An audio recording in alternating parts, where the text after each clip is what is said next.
Look, everybody knows about Steve Jobs and Elon Musk, but there are two leaders that are even more important that you need to know about, and they're critical. The lesson from them is critical to your success of your business, scaling your business. Hey, everybody. I'm Bill Gallagher, scaling coach and host of this Scaling Up Business podcast. We bring our show to you every week with something new that we've learned from a client or a guru, a speaker, an author, a CEO, sharing stories about successfully growing and scaling their companies. So what does it take to grow and scale your company? What's missing? That's everything that comes on this show. Like it, subscribe, turn on your notifications, wherever you get this. So you could also go to scalingcoach.com. And at scalingcoach.com, we've got monthly workshops and other kinds of programs where you can sort of dive deeper. But this show comes to you every week, and there's more than 600 of these shows now. So there's a huge back catalog to help you get your strategy dialed in, to upgrade your team, to attract and retain people, to dial in your execution, to optimize the cash, and ultimately get the value up in the company. All right, listen, back to my story. I've got a client, lots of clients that do this well, and lots of clients that struggle with this lesson. But we've all studied, we've heard about, we've admired the entrepreneurial genius of people like Steve Jobs and Elon Musk, right? And there's one person that had a huge role in Steve Jobs' success, right? Steve Jobs' extraordinary accomplishments in growing both the category of personal computing and the company, Apple, to what it is today. An unbelievable genius, an interesting figure, right? There's biographies about him, movies. There's a lot written and said and studied about who he was as a leader. Maybe not dad of the year, maybe not the easiest person to be around, but I've had people on our show talking about working with him in the past. We've had Guy Kawasaki on, we've had Tony Lilios. We've had others who worked on the Apple team talking about the extraordinary experience and privilege of working with such a demanding character like Steve Jobs. But here's the thing.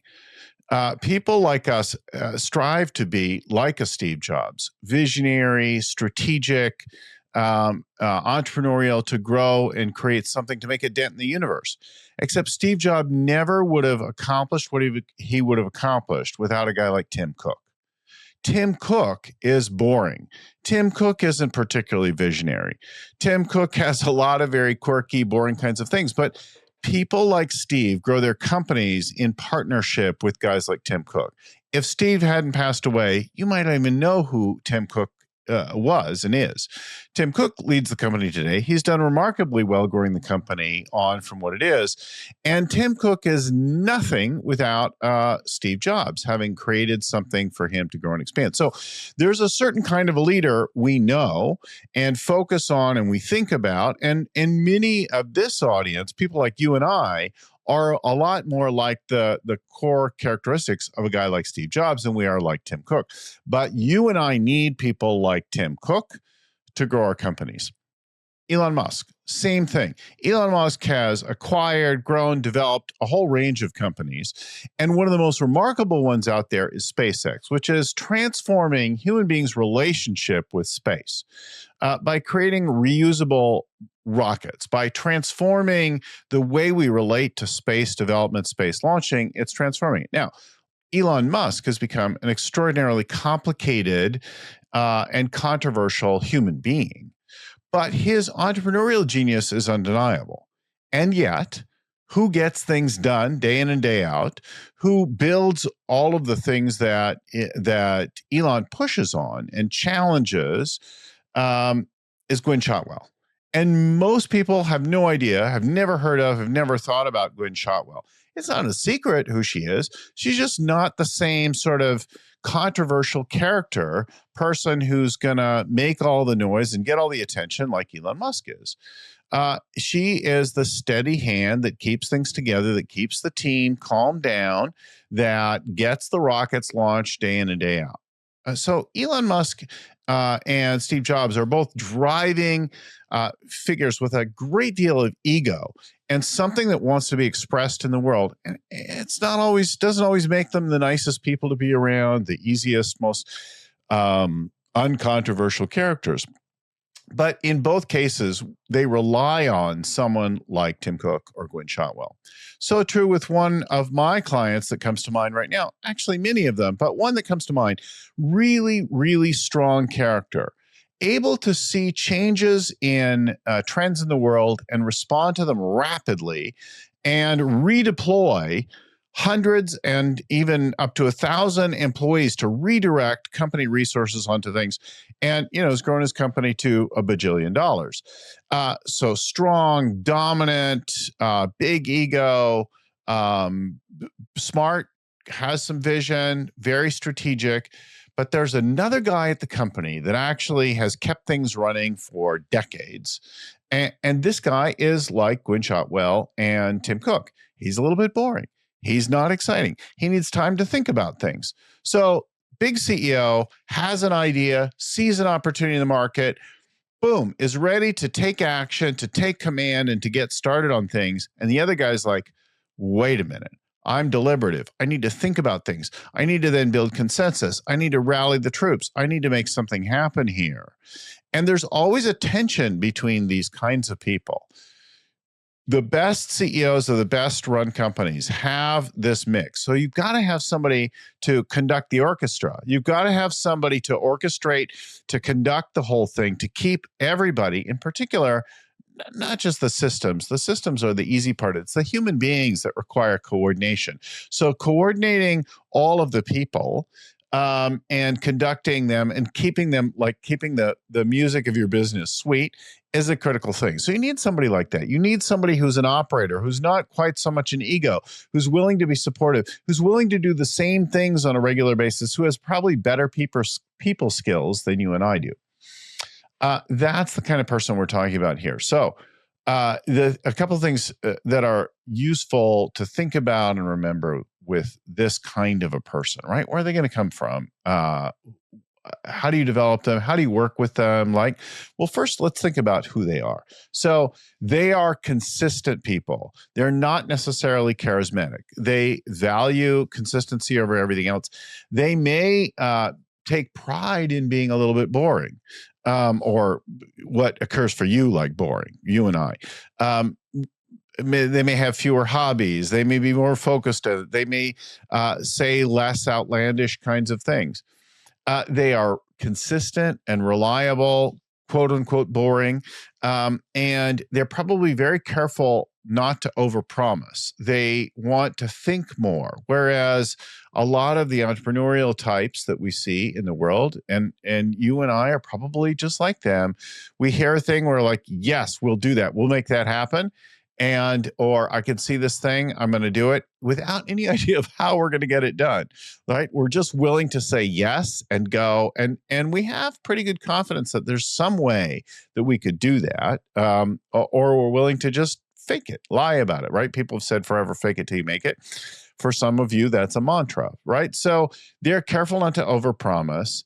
And the key thing, though, is that having a person like you and me, entrepreneurial, passionate, strategic, visionary, whatever it is for you, you see the future and a way to go through it. You need people like this to keep the team together, to do the consistent day-to-day kinds of things.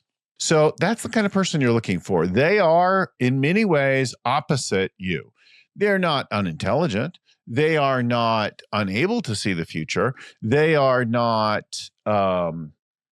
unable to step up or whatever. All these kinds of things, they just do it from a different place. So they want to think about it. They want to plan it. They want to coordinate the team. They're willing for things to be a little bit routine. They don't get as bored easily and need to go start a new hobby or blow something up. They have that kind of quality to them. So there could be a temptation to just go hire that person from outside, hire a headhunter firm and find your COO, your director of operations, your second in command, your number two, whatever you want to call them. And that's a dangerous, dangerous move. It does work sometimes, but it is really challenging to get that right. So you're very much your second choice is bringing in an outside person. It's much better to bring in an inside person. I'll talk to you about how to bring in an outside person in just a minute. But first of all, if we can find and develop someone inside the company to step up, to elevate, that's much better, much easier. It starts with appreciating people and their qualities that you probably don't appreciate today. We use the Gallup Strengths tools to understand ourselves and the people around us and to see how we're complementary.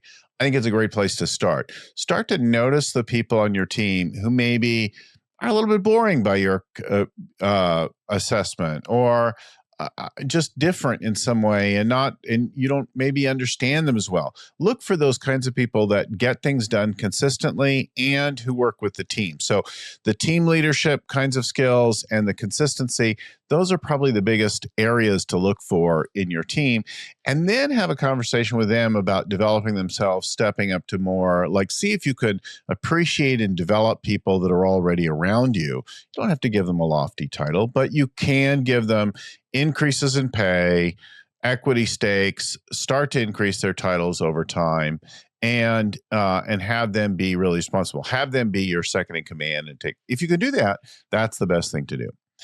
If you have to go outside for the company, the best thing to do is to hire carefully, not just for the specific qualities that you need, the skills and the particular industry expertise, but hire a great deal for company fit. And then see if you can bring them in on a project, interim, sub basis and move them up. Don't go right for headhunter and try to go right to hire COO.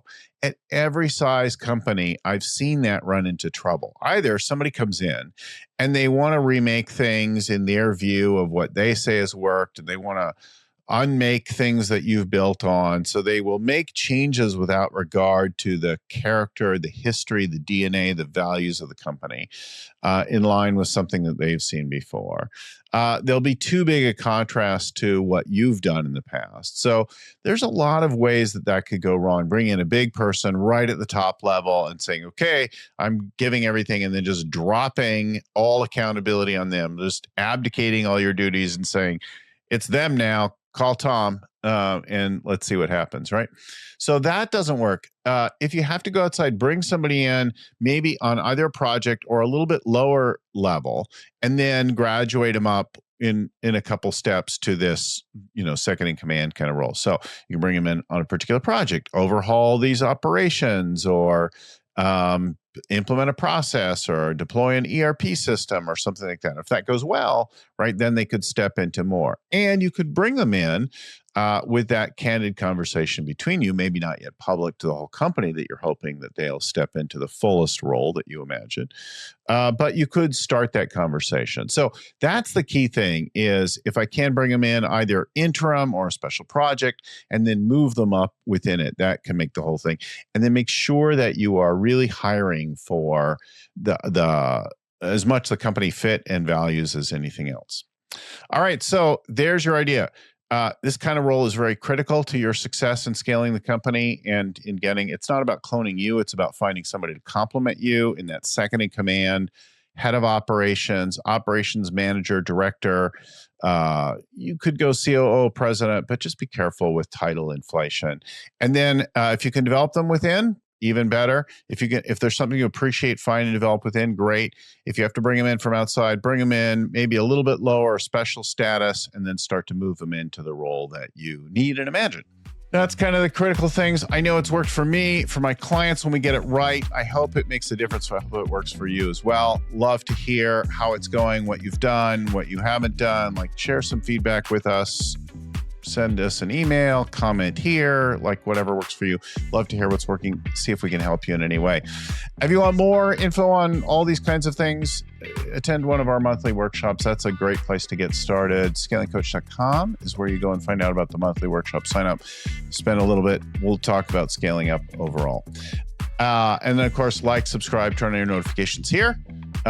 Go through all the 600 plus back catalog of shows. Hope that's helpful for you. Big shout out and thanks to my friend and mentor, Vern Harnish, and to the folks at Storyon who get our show prepared, produced every week. We'll talk to you again next time. Until then, keep scaling.